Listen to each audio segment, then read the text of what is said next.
창세기 43장은 이제 수십 년 만에 요셉과 요셉의 형제들이 만나는 장면입니다.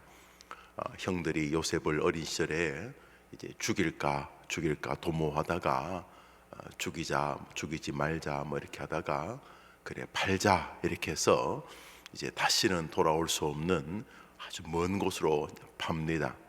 그리고 자기들에게 어려움이 이렇게 다가왔을 때 형제들끼리 나누는 대화 속에 우리가 옛날에 동생이 살려달라고 할 때 그렇게 그의 눈물을 우리가 이렇게 무시하고 그를 팔아 그의 목숨을 우리가 죽였다. 그래서 형제들은 훗날 이제 요셉이 그들을 시험하는 과정 속에서 자기들에게 뭔가 어려움이 닥치자 과거에 자기 동생 요셉을 팔았고 그 요셉이 죽은 것이 우리들에게 큰 죄가 되어서 이렇게 어려움을 겪는다 이렇게 말하는 것을 볼 때에 형들은 요셉이 팔린 다음에 고생하다가 어디서 죽었다고 생각을 했습니다. 뭐 팔리고 고통당하는 결과가 그랬을 것이라는 것이죠.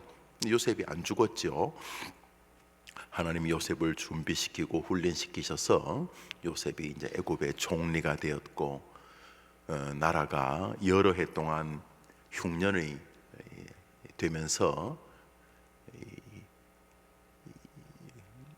야곱의 요셉의 아버지 야곱의 가족들 요셉의 형제들 역시 이제 더 이상 곡식이 없어 곡식이 있다고 하는 애굽 땅에 이제 곡식을 사러 온 것입니다. 뭐 이렇게 금은 이렇게 돈을 가지고 곡식을 사러 왔는데 요셉이 그 형들을 딱 보는 순간 자기 가족인 자기 형제인 것을 이제 알게 된 거죠.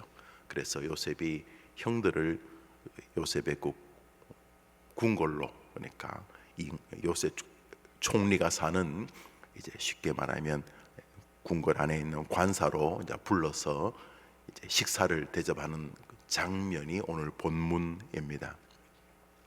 근데 형들이 이렇게 말합니다. 33절을 보시죠. 33절입니다.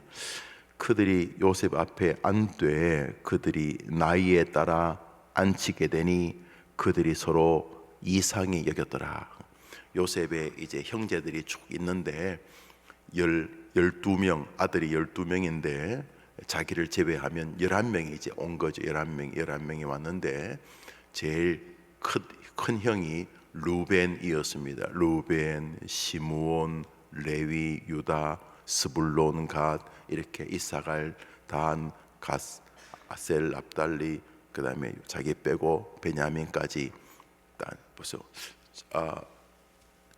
너는 저기 앉거라. 그 다음에 너는 이렇게 해서 형제들이 이렇게 뭐 줄 맞춰서 있는 것도 아닌데 형제들을 의자에 식탁에 앉히는데 나이 순서대로 앉히는 것을 보면서 너무 놀랐다는 것 아닙니까?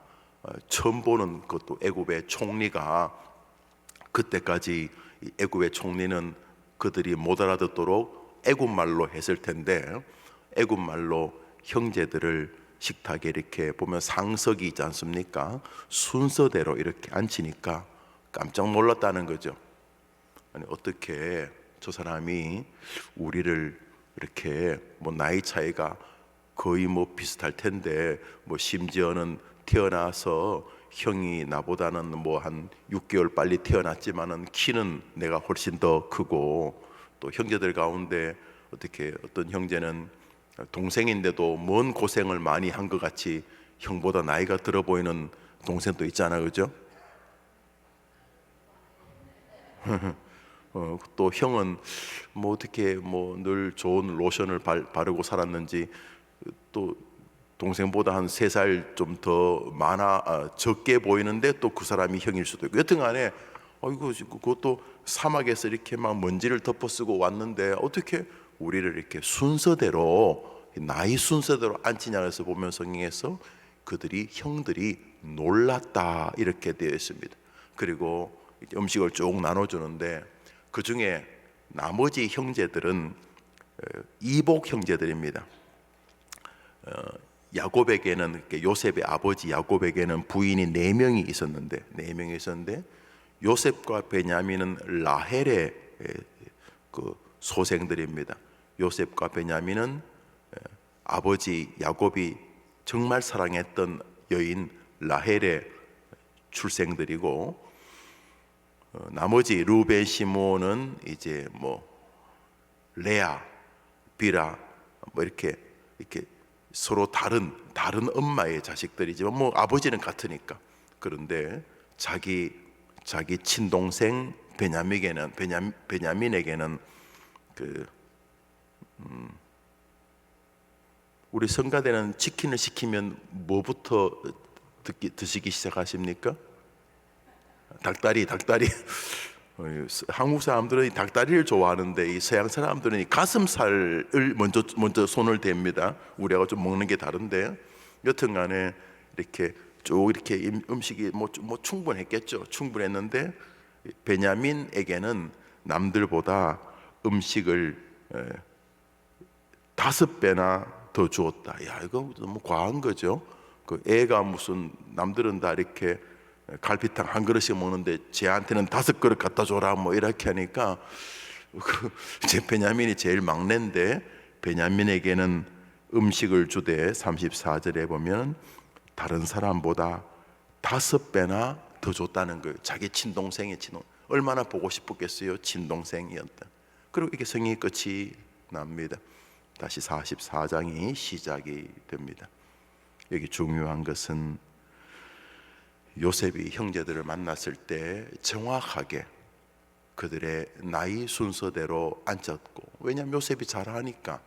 그리고 그 중에서도 자기와 특별한 관계였던 베냐민에게는 남들보다 훨씬 더 많은, 넘치도록, 다른 사람도 그 총리 공간에서 그 시대 애굽, 이집트는 피라미드를 보시면 알겠지만은 지금 미국, 영국, 뭐 중국 합친 것과도 비교가 안 되는 세계 최강의 나라였습니다.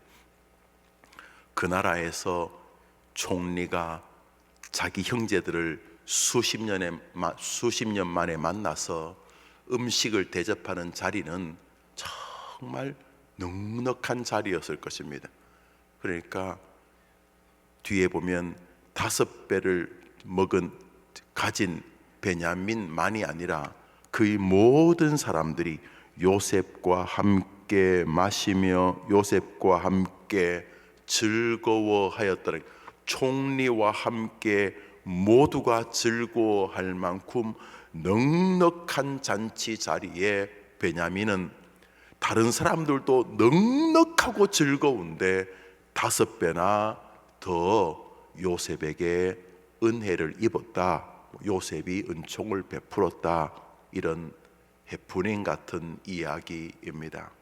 여기 중요한 것은 그들은 모르지만 요셉은 모든 것을 다 알고 있었고, 그들은 이해를 못하고 놀라지만 요셉은 그들을 나이 순서대로, 누가 형이고 누가 중간이고 누가 끝이고 정확히 사람들을 판정해내고 분별해내었다는 것입니다. 한번 더 합시다. 요셉은 다 알고 있었다. 우리 주님께서 우리가 이렇게 마지막 잔치하는 날 우리를 정확히 아시고 우리를 정확히 대우하실 것입니다. 누구도 왜 쟤는 저럴까, 왜 쟤는 저 자리에 앉힐까, 우리 아무도 말 못할 것입니다. 하나님은 정확하게 우리가 이 땅에서 어떻게 믿음을 지켰는지, 어떻게 하나님을 대하고 사람을 대했는지, 어떻게 교회를 대하고 어떻게 목사를 대했는지, 어떻게 성도를 대했는지 우리 하나님께서 없던 거로 하자, 아닙니다. 하나님께서 정확하게 나이 순서대로, 그의 신앙의 경륜대로, 그가 하나님의 말씀에 충성한 대로, 그가 하나님을 의존하고 사모한 대로, 그가 믿음의 길을 걸은 대로 하나님께서 정확하게 우리의 잔치 자리에 우리를 초대할 것이고, 칭찬할 자에게 칭찬하고 요셉과 특수 관계였던 사람, 요셉이 사랑했던 베냐민에게 남들과 비교할 수 없는 은혜를 베푼 것처럼 하나님께서 우리가 야, 너는 정말 나 사랑했지. 너는 내 아들 예수 그리스도를 의지했지. 너가 나에게 충성했지. 너하고 나하고는 특수관계이지. 하나님이 기뻐하는 자에게는 말할 수 없는 은혜를 베푸시겠지만 하나님이 명령하신 것을 우습게 여겼던 인생들에게는 오늘 이 잔치 자리가 그들에게 마지막 저주의 자리가 될 것입니다. 우리의 임종의 순간에 우리가 천국에 도착하는 날 그 잔치 자리에 그 테이블을 한번 생각해 보십시오. 다니엘의 신탁 교제가 성경에 나옵니다. 다니엘이 하나님의 환상을 보는데 하나님의 신탁 회의 중앙에 예수님이 계시고 여러 사람들이 주님과 함께 음식을 먹는 자리, 우리 주님과 함께 행복한 자리가 되겠지만 예수 그리스도를 부정하고 주님을 박해하고 교회를 조롱했던 사람들이 받을 벌은 이 땅에서 대충 넘어갈 것이 불가능합니다. 요셉이 마지막 날 요셉이 형제들을 만났을 때 요셉 정확하게 형들을 판단하고 그 자리에 앉혔던 것처럼 우리는 마지막 날 요셉과는 비교도 안 되는 불꽃 같은 눈으로 우리를 지켜보신 우리 하나님 앞에 각자가 하나님 앞에서 존재한 그대로 심판과 영광을 받게 될 것입니다. 우리 중에 누구도 예외 없이 조금도 빈틈이 없이 지금 벌어지는 많은 재판이나 이런 것들을 보면서 야, 저 판사가 정직한 건가? 야, 내가 저런 판사한테 걸리면 야, 나는 이런 판사한테 걸리면 희망이 있겠는데 저런 판사한테 걸리면 야, 나는 없던 죄도 생기지 않겠나? 이런 생각을 할 만큼 우리가 재판의 과정에서 의심을 갖게 되는 장면들을 많이 만나게 되는데 마지막 날 하나님의 보호자 앞에서 우리 하나님이 판정을 할 때 요셉이 순서대로 정확히 앉힌 것처럼 우리는 하나님 앞에 정확한 방식으로 처리를 받지 않겠습니까? 누구도 예외 없이 우리는 그렇게 될 것입니다. 우리 오늘자 날주 마가복음 13장을 잠시 보겠습니다. 마가복음 13장입니다.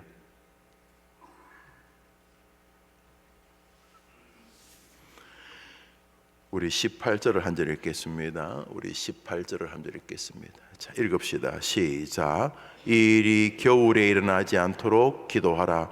자, 하나님의 마지막 심판의 날에 대한 예고입니다. 제 아들이 예수님 언제 마지막 날이 오겠습니까? 이렇게 묻습니다. 주님께서 쭉 설명을 하시는 가운데 이 일이 겨울에 일어나지 않도록 기도하라. 뭐 하늘나라에 심판받는데 봄, 여름, 가을, 겨울이 있겠습니까? 그런데 겨울이 가지고 있는 상징적 뭔가 정상적으로 행할 수가 없는 진짜 이게 뭐 다 다른 것도 힘든데 날씨까지 힘든 이런 의미가 지가 포함되는 거죠. 뭐 어려움을 당하는 게 날씨가 좋을 때 당한다고 덜 아픈 건 아니지만 지금 이런저런 어려움을 겪는데 거기다가 밖에 나가면 한파가 불어닥친다면 이게 더 처량하지 않습니까? 마지막 날을 대비하는 하나의 상징적인 표현입니다. 여러분, 우리가 요셉이 판정하는 날처럼 여기 앉으십시오. 당신은 여기 앉으십시오. 당신은 여기 앉으십시오. 당신의 자리는 여기입니다. 이렇게 말하고 특별히 당신은 나를 이 땅에서 저 땅에서 온전히 의지하고 의존하고 경배하고 찬양하고 높이고 나를 위해 희생하고 헌신하고 내 말을 사랑하였고 너는 나와 특수한 관계다 하면서 베냐민에게 특별히 5배나 5배, 5,000배, 5만 배 훨씬 더 많은 은혜를 베풀었던 것처럼 그러나 반대로 불타는 저주의 지옥에서 영원한 저주를 받을지어다 라고 하는 심판한 날이 우리에게 온다는 것입니다. 이 심판의 날이 겨울이 않기를 바라는 말은 상징적인 거죠. 여기 마지막 날을 대비하라는 자세가 있습니다. 마지막 날이 특별한 날입니까? 아닙니다. 저나 여러분이 죽는 날이 무슨 해가 2개가 뜨겠습니까? 비가 땅에서 솟겠습니까? 여러분이나 제가 죽는 날이 오늘하고 큰 차이가 없을 것입니다. 지난 주간에도 여러 사람들이 소천하셨습니다. 뭐 그분들이 죽는다고 텔레비가 안 나옵니까? 지하철이 안 움직입니까? 시내버스는 돌아다니지 않습니까? 여러분이 죽는 날이 오늘하고 뭐 특별한 날이 아닙니다. 그러므로 우리 칼빈주의자들은 몇 월 며칠 날 옛날에 그 이상한 이단에 와갖고 뭐 10월 며칠 날 뭐 예수님 온다. 우리 기독교는 그런 것을 인정하지 않고 한번 따라합시다. 주님은 오늘 오실 수 있다. 그래서 오늘이 종말로 생각하는 사람이 칼빈주의자입니다. 오늘 주님이 하늘에서 정확하게 판단하는 것처럼 이 땅에서는 대충 판단하시겠습니까? 이 땅에서도 우리가 다 이해 못하지만 우리의 일거수일투족 배후에는 하나님의 불꽃 같은 의지가 있는 줄 믿습니다. 그래서 너무 과도하게 절망하지 않으셔도 됩니다. 살다 보면 우리가 힘들어하는 게 억울하다. 예, 분명히 억울한 건 맞습니다. 아니 도대체 내가 새벽기도 가는데 왜 이런 일을 당하는지, 내가 왜 이렇게 믿음 생활하는데 왜 사람 나를 괴롭히는지, 열심히 뭐 이렇게 목회를 가만 놔둬도 목회가 힘든데 뭐 김용호 목사가 여자라면서 뭐 이러면서 그냥 가만 놔둬도 목회가 힘든데 왜 저 인간은 저러는지, 뭐 제가 그렇다는 예를 들었어. 살다 보면은 내 생각에 내가 지금 몸이 건강해도 지금 할까 말까 하는데 왜 이렇게 몸까지 아픈지, 내가 다른 것보다도 주님 일하고 싶은데, 우리가 다 이해 못하지만, 우리가 이 땅에서는 다 이렇게 셈법이 잘 안 되지만은 우리 하나님은 정확하게 우리를 대하고 계신 줄 우리는 믿습니다. 사도 바울이 말했습니다. 너무 아픈데, 아니 하나님, 이제 바울이 이렇게 했죠. 하나님, 제가 뭐 잘 먹고 잘 살자고 그러는 겁니까? 제가 지금 5대양 6대주 이 복음 전파하자고 이러는 거 아닙니까? 가만 놔둬야지 설교도 하고 그럴 텐데 막 설교하다가 막 아파가지고 엎어지고 뒤집어지고 이 되겠습니까? 사도 바울에게는 간질 아시죠? 이럴 때 뭐 부들부들 떨던 간질, 사도 바울에게는 아마 간질도 좀 있었던 것 같아요. 간질을 의미하는 단어들이 좀 나오거든요. 하나님 아버지, 내가 설교하다가 막 거품 물고 막 이렇게 어린애처럼 막 이렇게 뭐 몸을 비비꼬고 그러면 되겠습니까 하나님? 그랬더니 하나님이 응 된다 이렇게 말씀하신 거예요. 하나님 너무 힘듭니다. 그래 안다, 고쳐주십시오. 아니 너는 내가 안 고쳐줄, 너는 내가 나 여호와 하나님의 그 강력한 능력을 가지고 너는 안 고쳐줄게 이렇게 해서, 왜 이러십니까? 아니 뭐 나를 안 고쳐주면 딴 사람도 고쳐주지 말, 아니 다른 사람은 네가 기도해라 그럼 고쳐줄게. 그래서 바울이 이렇게 기도하면 딴 사람이 나았어요. 성경에 보면 바울이 하도 환자들이 많으니까 바울이 이렇게 손수건을 이렇게 덮으면 바울의 손수건을 덮어도 병이 낫다는 거 아닙니까? 야, 난 그거 볼 때마다 너무 감동스러워. 나도 그런 간장이 있으면 뭐 목회 이거 뭐 진짜 그 간장만 있으면 뭐 우리 교회는 매년 새로 지어야 될 거, 이거 한 장만 있으면 손수건. 근데 바울은 워낙 능력이 있는 사람이 가지고 뭐 안수는 말할 것도 없고, 바울이 뭐 땀 닦은 손수건만 덮어도 사람이 나았다잖아요. 그런데 자기는 안 낫는 거야. 자기는 아파 죽겠는 거예요. 좀 고쳐달라고. 안 고쳐주셨어. 하나님이 정확하게 사람을 대하시는 거예요. 뭐라고? 바울아, 너는 좀 아픈 게 네가 이게 훨씬 더 유익하다. 네가 아프니까 나한테 날마다 빌잖아. 하나님 내가 너 아프게 안 하면 뭐 조선 천지 네가 제일 잘났다고 또 그럴 것 아니냐. 바울아, 너는 아픈 게 딱이다. 너는 아픈 게 진짜 딱이다. 이게 괴롭히자는 게 아니고. 그래서 훗날 바울이 뭐라 그래요? 주님 고맙습니다. 내 아픈데 안 낫게 해주셔서 너무 감사합니다. 내가 약하고 힘들 때 더 주님을 의지하니까 남들보다 더 주님의 큰 역사가 내 안에 있게 되었습니다. 할렐루야. 그러지 않았습니까?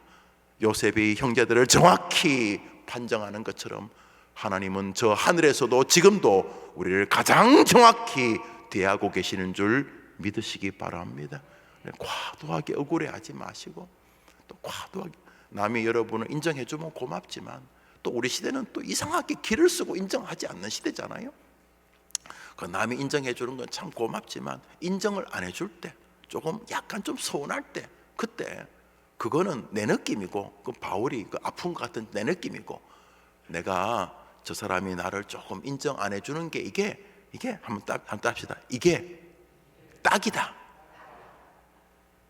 그 뭐 일부러 자네 오늘 시간 좀 있나? 왜 나 인정 좀 안 해주면 어떨까? 이렇게 말할 필요까지는 없지만은 살면서 그저 조금 어색한 일을 만나도 요셉이 형제들을 정확하게 안치는 것처럼, 형들은 모르지. 형들은 저 사람이 우리를 어떻게 나의 순서대로 정확히 안칠까?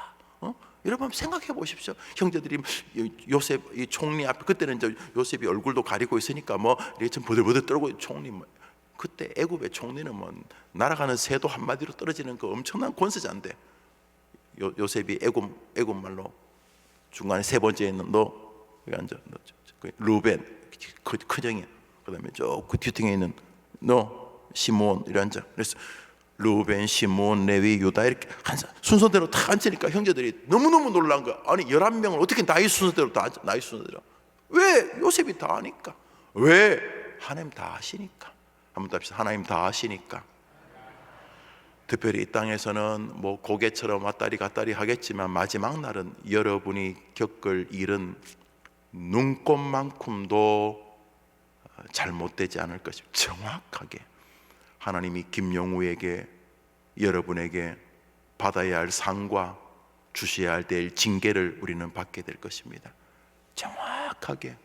그때 너무도 준비 없이 맞이하지 않도록, 그날이 너무도 심각한 겨울이 되지 않도록 우리의 마지막 때를 준비하고 사는 자세.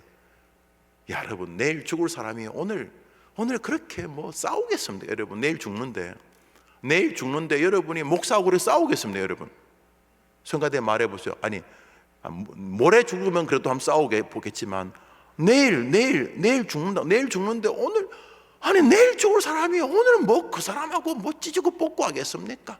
그리스도인들은 오늘이 내 인생의 마지막 종말의 날로 아는 사람입니다.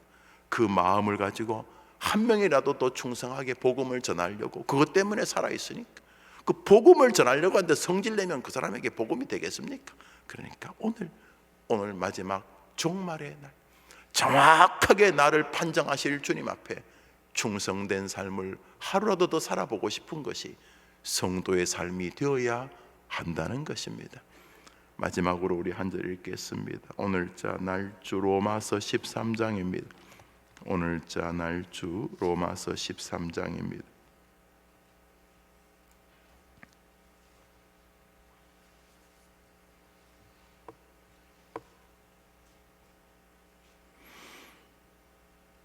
(11절) (12절) 두 절을 읽겠습니다. 11절 12절을 읽읍시다. 오늘자 날주 로마서 13장 11절 12절 시작. 또한 너희가 이 시기를 알거니와 자다가 깰 때가 벌써 되었으니 이는 이제 우리의 구원이 처음 믿을 때보다 가까웠음이라. 밤이 깊고 낮이 가까웠으니 그러므로 우리가 어둠의 일을 벗고 빛의 갑옷을 입자. 또한 너희가 이 시기를 알거니와 자다가 깰 때가 벌써 되었으니 이제 우리의 구원이 처음 믿을 때보다 가까웠음이라. 여기 구원이라는 것은 완전한 구원을 말합니다. 구원의 서정이라고 우리 수요일마다 구원의 교리에 대해서 배우지 않습니까? 우리가 예수 믿으면 구원받는다. 예수 믿으면 구원받는다는 말이 너무 큰 교리입니다. 예수 믿으면 구원받는다. 이 네 단어가 다 엄청난 교리를 담고 있는데, 그래서 구원을 받는다. 우리는 받는 거 맞죠? 왜냐하면 구원을 주셔야 되니까. 구원의 시작은 우리 하나님이 우리를 부르시는 것입니다. 우리가 잘났다고 예수가 믿어지거나, 내가 엄청 종교성이 있어서 예수가 믿어지거나, 내가 엄청난 고생을 많이 해서 고생 때문에, 병 때문에 내가 주님을 의지한 게 아니고, 그건 그래 보일 뿐이지. 우리가 예수님을 믿고 구원의 백성이 된 것은 하나님이 우리를 천에 하나 만에 하나 가운데 선택해 불러주셨기 때문입니다. 하나님이 우리를 천에 만에 하나 가운데, 나보다 훨씬 더 인격적이지만 저 사람은 안 믿어, 끝까지 안 믿어. 그런데 나는 우리 집안에서도 별로 믿음 착하지도 않고, 또 학교에서도 그렇게 뭐 모범생도 아니었는데 이상하게 나는 믿어져. 나는 이상하게 예수님이 믿어져. 이 친구는 죽어도 안 믿는데 나는 믿어져.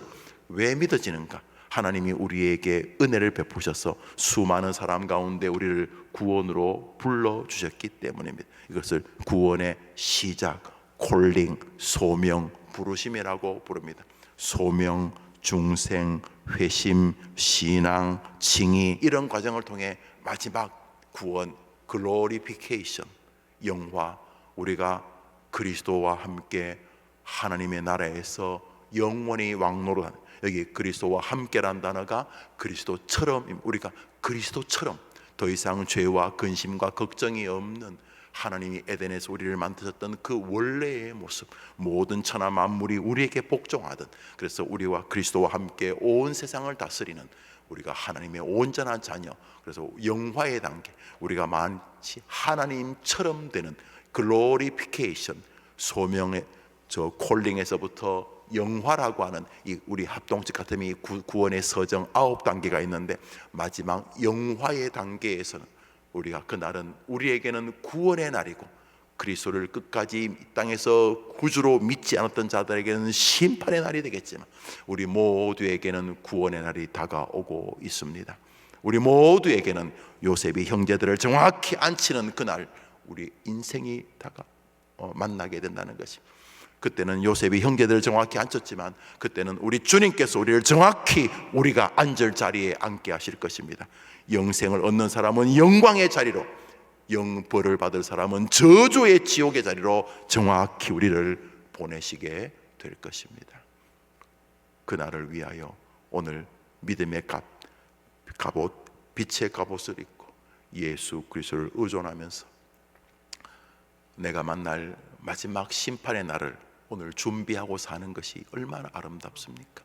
이 땅을 걸어가면서도 죽음, 그리고 죽음을 통하여 하나님을 만나게 될 마지막 심판의 날을 함께 병행해 이 두 마음을 가지고 천국에 대한 그리고 저주의 심판에 대한 나의 마지막 날과 그리고 오늘도 불꽃 같은 눈으로 나를 대하실 주님을 인식하는 오늘의 날을 살면서 그 두 마음을 가지고 출근하고 그 두 마음으로 아이를 잉태하고 아이를 젖먹이고 아이를 기르고 그 두 마음으로 믿음의 길을 걸어가는 것입니다. 천국을 동시에 천국의 한 발을 딛고 이 땅의 한 발을 디디면서 오늘도 주님께서 정확하게 나를 지켜보고 계시고 천국에서도 정확하게 우리를 심판하시겠지만 이 땅에서도 정확하게 나를 지켜보실 하나님을 기억하면서 감사한 일을 만날 때마다 하나님께 감사하고 때로 좀 난처하고 곤경의 일을 만날 때에도 과도하게 절망하지 않는 것은 나를 정확하게 대하고 계실 하나님을 신뢰하는 믿음이 있기 때문인 것입니다.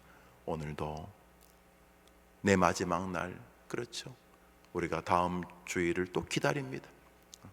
오늘이 이제 어제가 9일 주일이고 오늘이 10일 월요일인데 며칠이 지나면 또 주일이 다가오겠죠. 그 주일이 어쩌면 내 생의 마지막 주일이 될 수도 있고 어쩌면 어제 주일이 내가 주님께 드린 마지막 주일일 수도 있고 이번 주간 온리원 그 한 사람을 전도하려고 마음먹었던 그 일이 내 생의 마지막 하나님 나라의 가장 영광스러운, 여러분 하나님 나라의 가장 영광스러운 것은 영혼 구원입니다. 영혼 구원보다 더 상위 가치를 우리는 가지지 않습니다. 대통령 100년을 하는 것보다 한 영혼을 구원하는 것이 훨씬 더 하나님 나라의 상이 큰 일이기 때문입니다. 그래서 온리원 내 가슴에 마음에 품고 있던 그 한 사람에게 전도하려고 했던 그 일이 여러분이 생애 마지막 하나님 앞에 칭찬받을 만한 유일한 일인데 만일 이번 주간이 여러분이나 저나 생애 끝이 난다면 우리에게 가장 가치로웠던 것은 내가 무슨 학위를 뭘 가지고 있냐, 뭐 재산을 얼마나 벌었느냐, 그건 다 하늘나라에서는 거의 쓰레기 같은, 세상에 천국에는 길거리 쓰레기가 황금인데 그게 무슨 의미가 있겠습니까? 반대로 오늘 한 명이라도 더 영혼 구원을 하려고, 한 명이라도 더 영혼 구원을 위해 힘쓰는 우리 선교사님들, 우리 목사님들 도와주려고, 영혼 구원을 위해 수고하는 사람들에게 동력자가 되려고, 내가 한 명이라도 더 영혼 구원하려고 온리원이라는 마음을 가지고 어떤 사람에게 복음을 전하려고 노력했던 그 일이 우리 생애 최고의 일이었던 것을 알게 될 것입니다.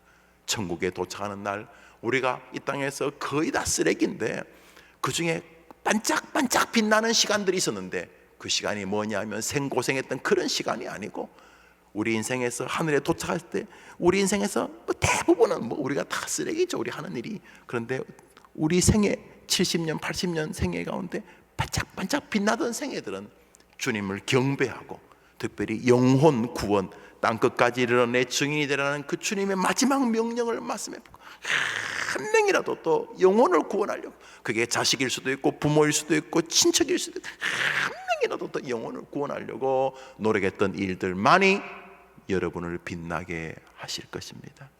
그래서 그것이 이번 주간이 마지막 주간일지도 모르지 않습니까? 그러지 않습니까? 이번 주간이 오늘 하나님 앞에서 또 세상적으로 나아가는 월요일인데 한 주간 사시면서 마지막 날 우리 하나님이 정확하게 내가 앉을 자리를 지명하실 요셉의 그 형들을 만났던 장면처럼 우리가 주님을 하늘에서 만났을 때 우리를 너무도 정확하게 한치의 오차도 없이 정확하게 우리를 대하실 하나님 앞에서 소망과 두려움과 감사와 기대를 가지고 믿음의 길을 걸어가는, 이 땅에 충성하면서 동시에 하늘도 걸어가는 해림의 백성들의 한 주간이 되기를 주님의 이름으로 축복합니다. 주님 같이 예배를 마치고 우리 자유롭게 기도합니다. 하늘에 계신 우리 아버지여, 이름이 거룩히 여김을 받으시오. 나라 임하옵시며 뜻이 하늘에서 이룬 것 같이 땅에서도 이루어지이다. 오늘날 우리에게 일용할 양식을 주옵시고, 우리가 우리에게 죄 지은 자를 사하여 준 것 같이 우리 죄를 사하여 주옵시고, 우리를 시험에 들게 하지 마옵시고 다만 악에서 구하옵소서. 대개 나라와 권세와 영광이 아버지께 영원히 있사옵나이다. 아멘. 기도합시다.